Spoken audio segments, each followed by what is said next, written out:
1995년에 미국에서 발행되는 시사주간지 뉴스위크에 케네스 우드워드라는 사람이 죄는 어디 갔느냐? 죄가 사라졌다 이거죠. 죄는 어디 갔느냐?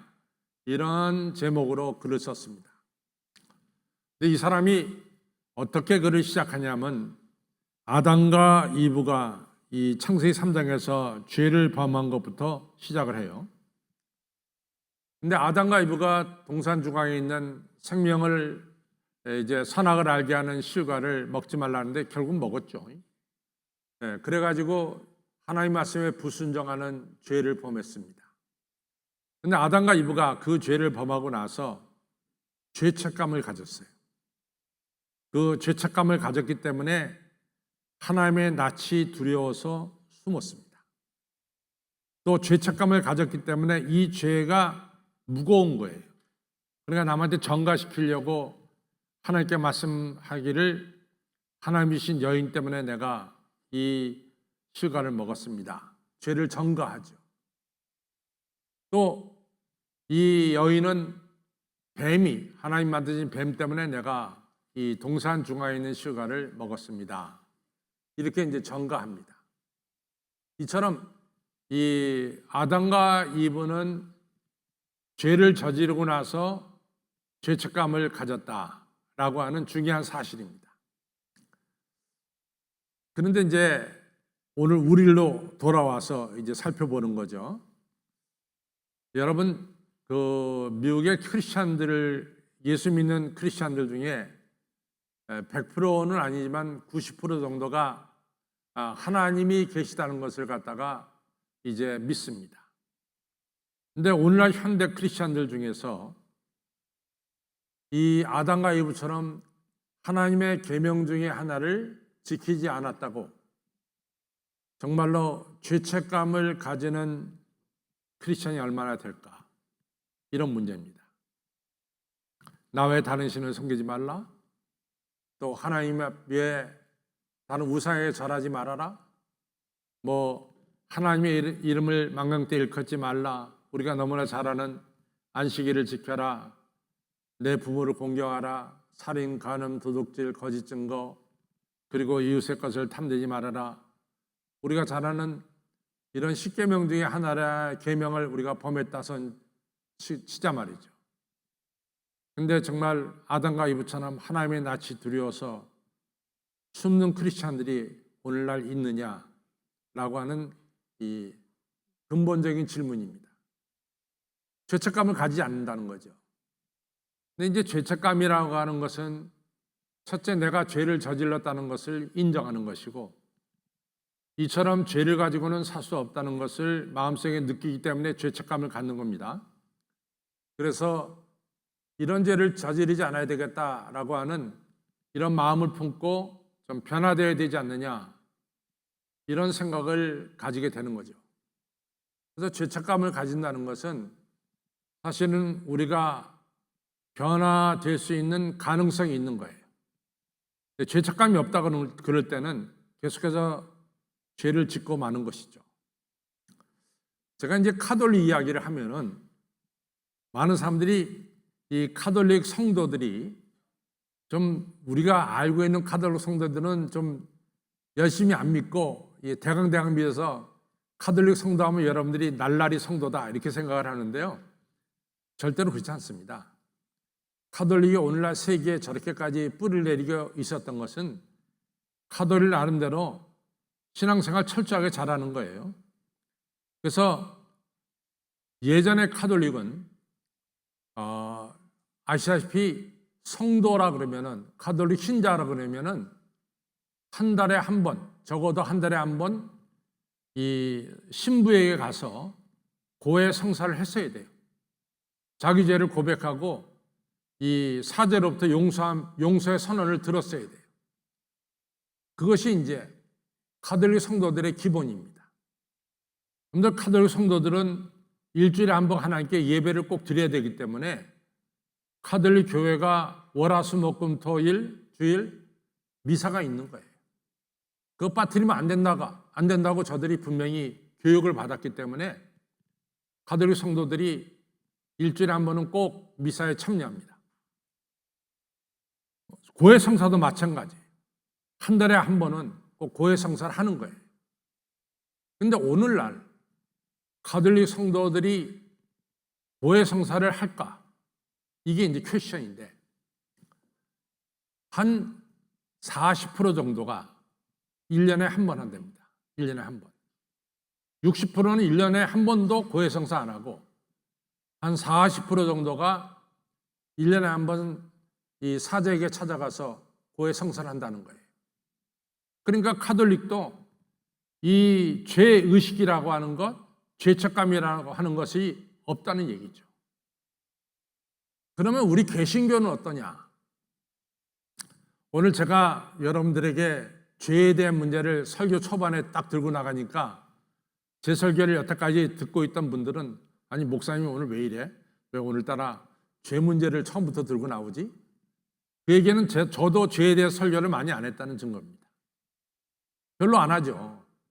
그리고 교회에 와서 여러분들 장점을 제가 더 크게 만들고, 이래서 여러분들이 설교를 듣고 기분이 좋아지도록 이렇게 만드는 설교도 저도 많이 했다라고 생각합니다.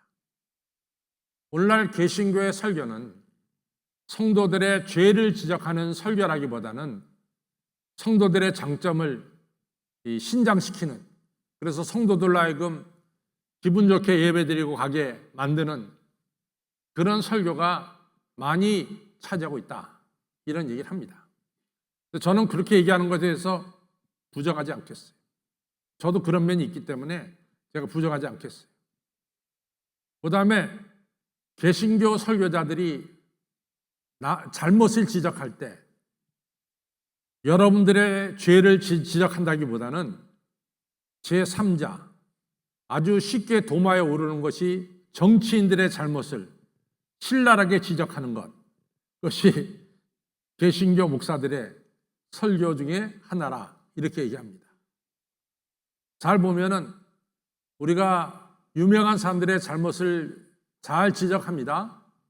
그러나 실제로 우리 성도들의 죄에 대해서는 지적하기를 머뭇머뭇하고 잘 못하는 경우가 있어요.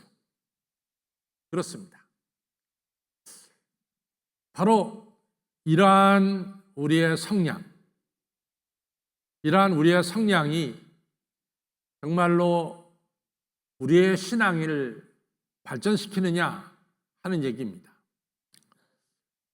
예를 들자면 어디까지 나가냐면은 존 뉴턴이 우리 찬송가 405장 어메이징 그레이스를 작시했고, 그것을 나 같은 죄인 살리신 주 은혜 놀라와 우리가 그것을 잘 부르고 있습니다. 너무나 멋있는 찬송가죠.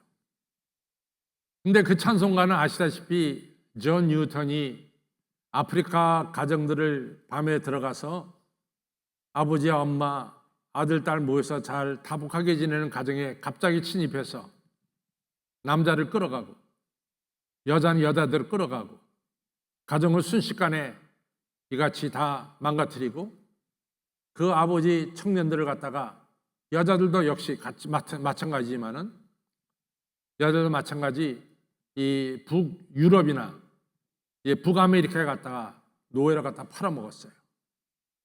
아마 제가 이제 한 번은 그 아프리카에 가서 아프리카 노예들이 묶여 있었던 둔전이라고 그러는데, 동굴 같은 데 가서 묶여 있는 것을 내가 보면서요, 묶여 있었던 장소를 보면서 정말로 가슴이 너무 아팠습니다. 졸지에 가정들이 다 깨지는 거예요, 노예 상인들에 의해서. 이렇게 노예 장사를 하던 존 뉴턴이 이제 회개하고 새 사람이 됐잖아요. 너무 자기 죄가 큰 거예요. 무겁고. 그래서 존 뉴턴이 어떻게 해서든 이 자기 죄가 너무 큰 걸 깨닫고 이 찬송가 작사를 한 것이 405장입니다. 나 같은 죄인, 정말 가정을 깨뜨리고 사람을 죽인 나 같은 죄인 살리신 주님의 은혜 너무나 놀랍습니다. 이 찬송가는 이 자기가 죄인이라고 하는 것, 그래서 용서받았다고 하는 것, 이것이 너무 크다. 거기에 어메이징 그레이스, 하나님의 그 크신 은혜가 거기 강조되는 것이죠. 그런데 요즘 사람들은 어떻게 찬송가 405장을 부르냐면 나 같은 사람 살리신, 죄인 대신 사람으로 바뀌었어요. 원래 핵심은 나 같은 죄인 살리신, 거기 죄인이라고 하는 것이 확실하게 박혀 있는데 오늘날 사람들은 너 죄인이다, 너 잘못됐다, 이런 말을 들으면은 굉장히 반발심이 생깁니다. 내가 왜 죄인이냐? 이러니까 나 같은 사람 살리신으로 죄인을 빼버리고 사람을 바꿨어요. 사람을 집어넣어 버렸단 말이죠. 그러니까 원칙적으로 말하면 찬송가 405장에 심오한 뜻을 갖다가 이 변경시켜버리고 만 거죠.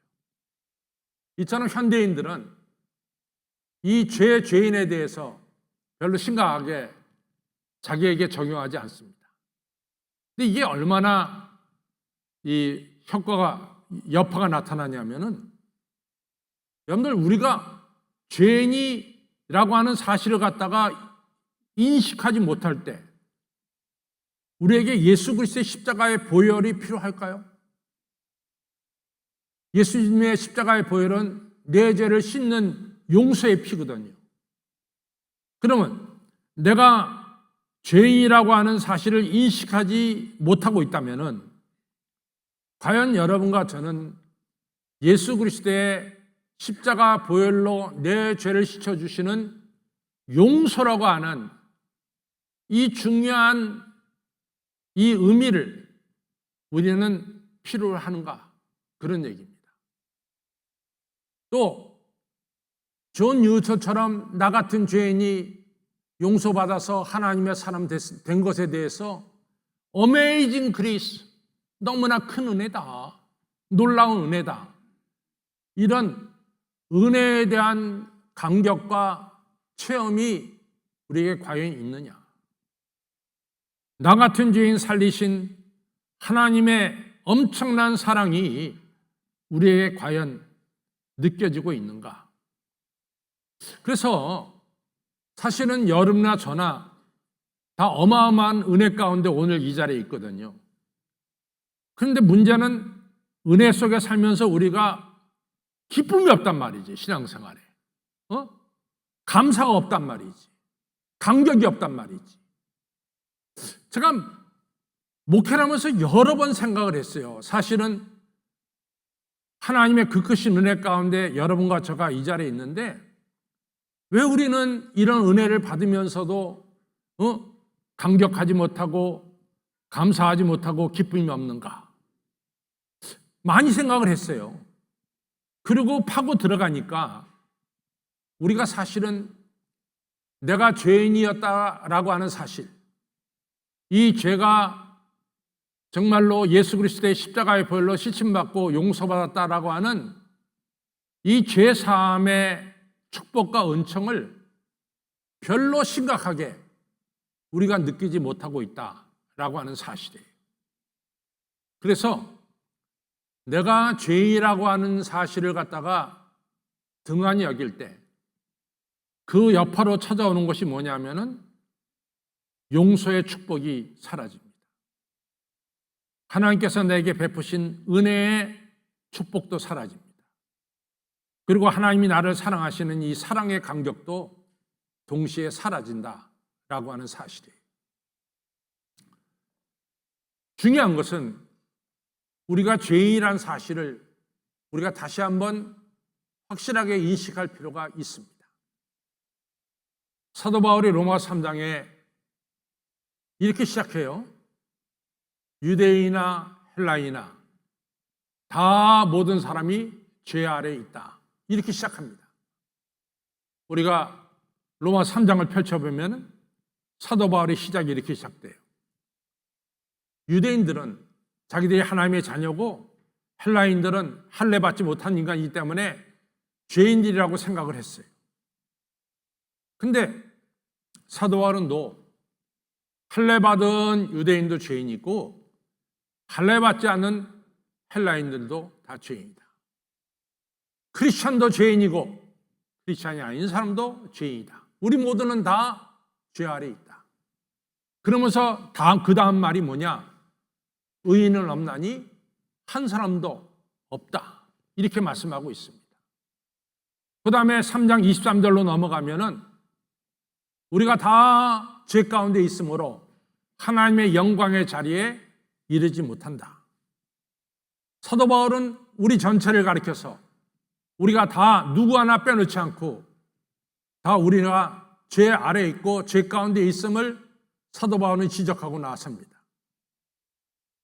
그리고 창세기 6장에 가서 보면은 우리 하나님께서 여러분과 저 사람을 지으신 것을 후회하셨다.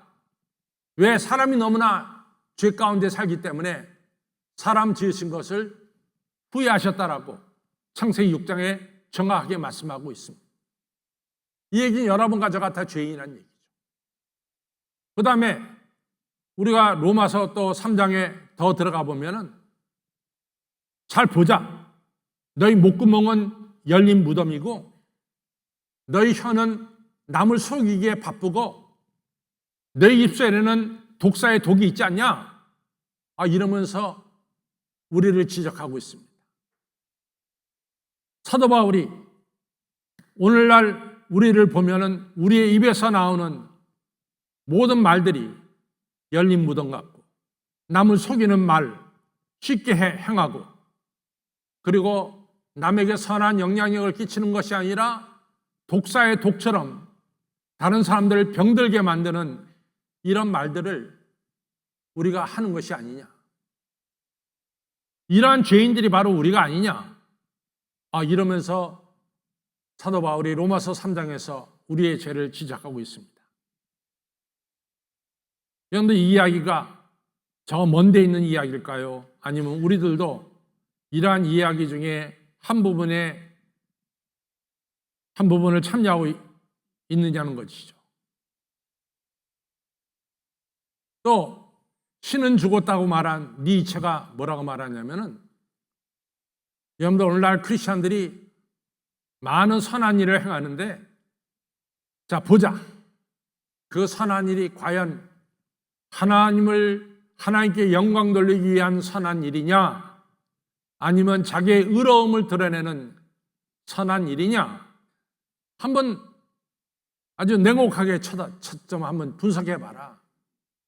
너희들이 선한 행동을 하는데 그것이 과연 정말로 하나님께 영광 돌리는 선한 일이냐 아니면 자기가 의롭고 선하다는 걸 갖다가 다른 사람들에게 알려주기 위한 그러한 의로운 행동이고 선한 행동이냐 이걸 니체가 말하고 있습니다. 근데 전 니체의 말도 우리에게 가슴을 찌르는 말이라고 생각해요. 우리가 선한 일을 하지만도 이 선한 일을 통해서 하나님께만 영광 돌리는 것이 아니라 나는 이런저런 선한 일을 하는 선한 사람이다라는 걸 나타내는 것이 아닌가 이런 생각도 없잖아 해봅니다. 그래서 사도 바울이 오늘 로마서 7장에서 이런 얘기하는 겁니다. 하나님 정말 저는 선한 일 하고 싶어요. 정말 저는 의로운 일 하고 싶어요. 그런데 일을 하다 보니까 결과적으로 보면 내가 선한 일은 하지 못하고 악한 일을 했습니다. 내가 하고자 하는 선은 행치 못하고 행치 않으려고 하는 악을 행했습니다. 정말 괴롭습니다. 왜 내가 이런지. 오라 나는 공부한 사람이로다. 누가 이 사망의 몸에서 나를 건져내랴 라고 하는 중요한 외침을 갖다가 사도 바울이 로마서 7장에서 하고 있는 거죠. 근데 정말 사도 바울은 이러한 자기의 연약함과 자기의 죄성을 갖다가 인식하면 인식할수록 사도 바울은 변하기 시작했어요. 그래서 맨 처음에 사도 바울이 쓴 서신 데살로니가 전후서 이렇게 처음 쓴 서신을 보면 나는 누구냐? 나는 사도 중에 한 명이다. 이렇게 시작합니다. 근데 사도 바울의 서신이 좀 더 깊어질수록에 고린도전서 15장에 보면은 난 누구냐? 나는 사도들 중에 지극히 작은 자다. 이렇게 또 바뀌어요. 그러다가 우리가 아는 대로 디모데전서, 디모데후서는 사도 바울이 세상을 떠나기 전에 쓴 사도 바울의 서신이죠. 거기선 사도 바울이 자기를 뭐라고 표현하느냐? 나는 죄인 중에 괴수다. 이렇게 얘기합니다. 그러니까 사도 바울이 자기가 죄인임을 점점 확실하게 깨달아갈 때 사도 바울이 자기를 표현하는 것이 바뀌어요. 사도들 중에 한 명입니다. 아니, 나는 사도들 중에 지극히 작은 자입니다. 아니, 나는 죄인 중에 괴수입니다. 우리가 이러한 사도 바울의 고백을 보면서 사도 바울이 점점 더 주님을 닮아가는 이러한 귀한 사도가 되고 있음을 우리는 얼마든지 느낄 수가 있는 거죠. 우리가 사도행전 13장 22절에 보면은 이새의 아들 다윗을 보니 내 마음에 합한 자다 이런 말씀을 합니다. 근데 다윗이 이렇게 하나님께 마음에 합한 자가 되는 그 길이 뭘까? 시편 51편에 보면 하나님 아버지 나의 죄를 정결케 하소서. 나의 죄를 용서해 주시고 내 마음에 정한 마음을 허락하여 주옵소서. 자기가 죄인임을 깨닫고 하나님 앞에 내 죄를 씻어 주셔서 내 마음에 정한 마음, 정결한 마음 허락해 주십시오. 이렇게 부르짖고 있습니다. 그러니까 다윗은 우리 하나님 마음에 합한 자가 되는 이런 축복을 받게 되는 것이죠. 성도 여러분, 정말로 중요한 것은 내가 죄인임을 깨닫지 못할 때 우리는 하나님이 우리에게 엄청나게 주시는 축복인 용서와 은혜와 사랑이라고 하는 걸 갖다가 피부로 느끼지 못한다 그 말이에요.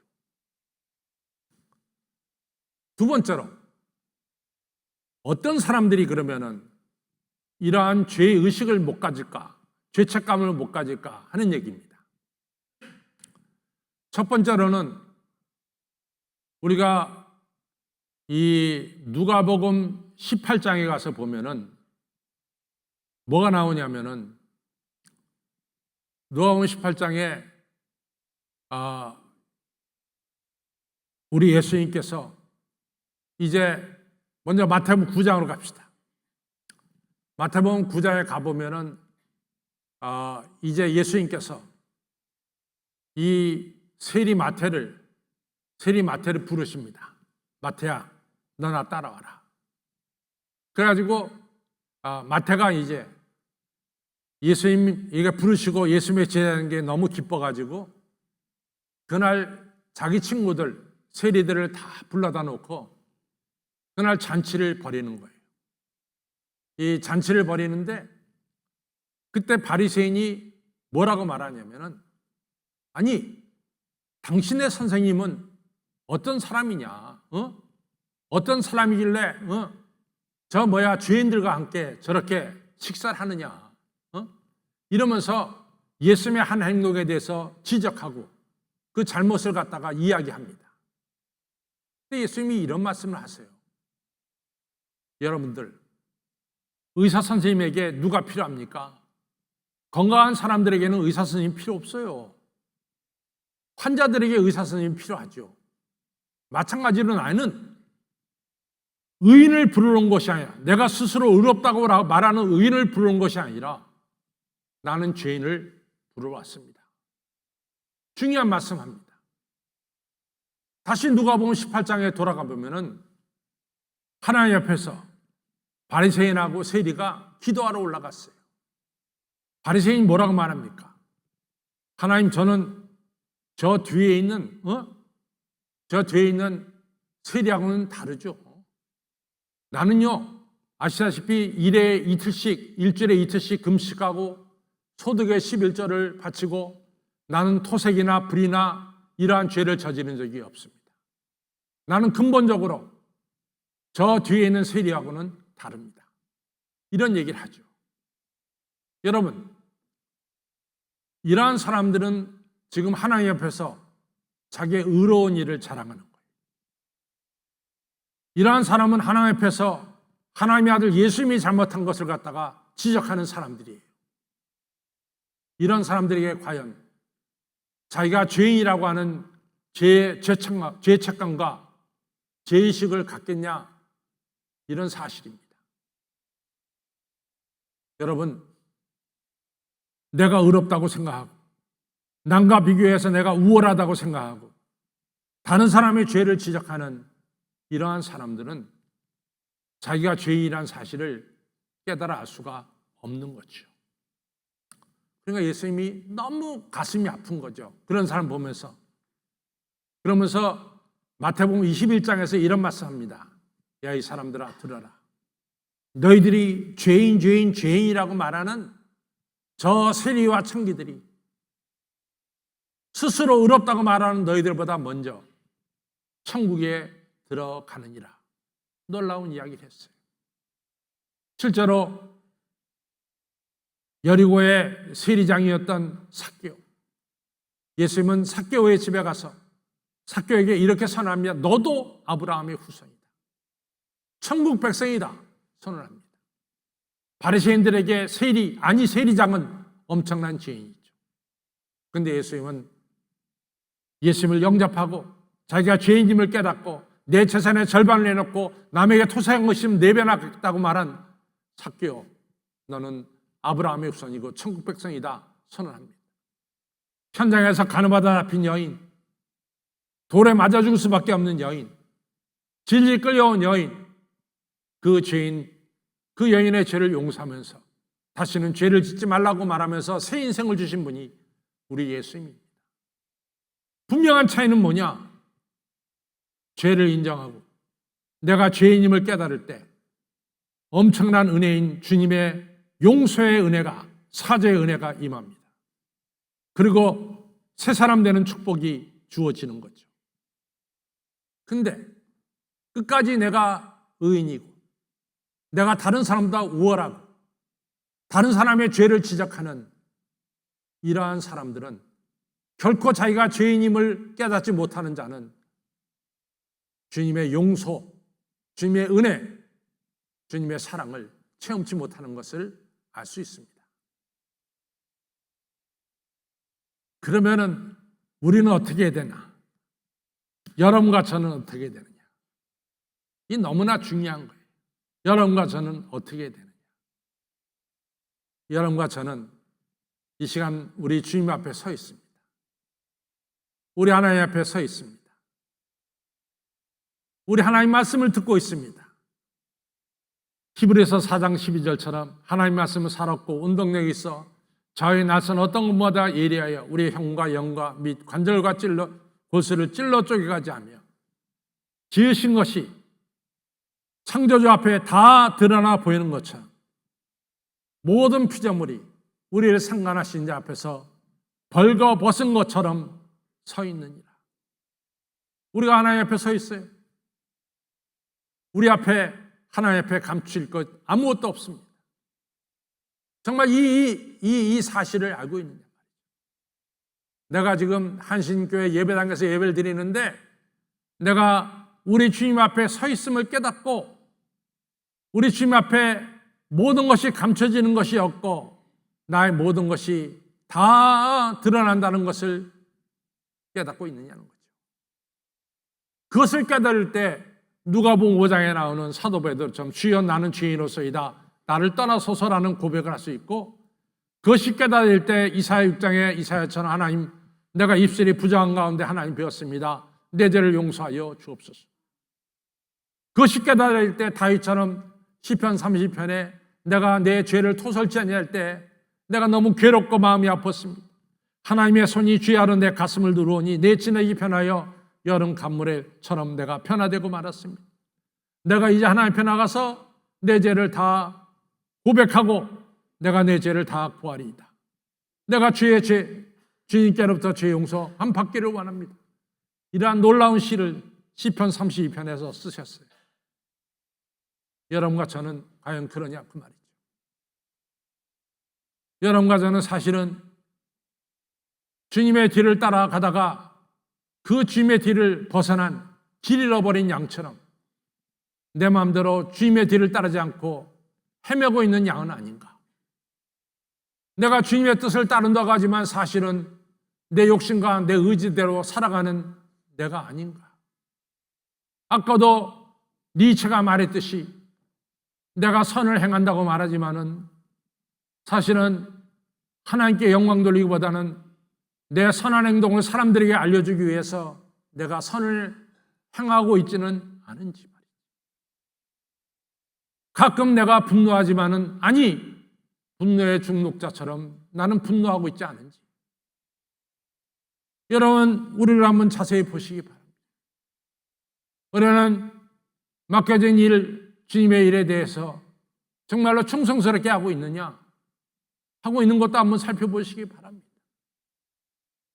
정말로 따져보면 우리는 죄인입니다.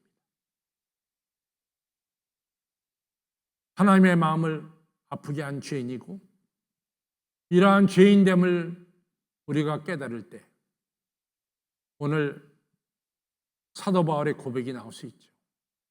오라 나는 공고한 사람이로다. 누가 이 사망의 몸에서 나를 건져내랴. 그때 우리 주 예수 그리스도의 은혜를 내가 감사합니다. 왜냐? 내가 죄인됨을 고백할 때, 내 죄책감을 가지고 죄인됨을 고백할 때 우리 예수님은 우리의 죄를 맑게 씻겨주시고 용서의 축복을 베풀어 주시고 우리에게 은혜를 베풀어 주시고 사랑을 베풀어 주시고 여러분과 저로 하여금 새로운 사람 되도록 축복해 주시고 인도해 주시는 이러한 은총이 우리에게 임하는 것이죠. 아무쪼록 늘 생각하는 것이 왜 우리는 은혜를 받고 있지만 은혜에 대해서 깨닫지 못할까? 우리가 은혜 받고 있지만 은혜에 대해서 감격하지 못할까? 그 근원으로 찾아보니까 내가 죄인됨을 알지 못하고 내가 의인이었다라고 하는 착각 속에 살아가고 있었음을 우리는 우리 자신을 발견하게 됩니다.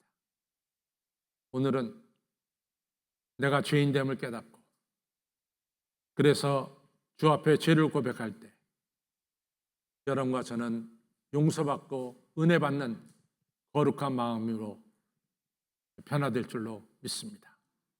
은혜를 아는 마음 되시기를 주님의 이름으로 축원합니다.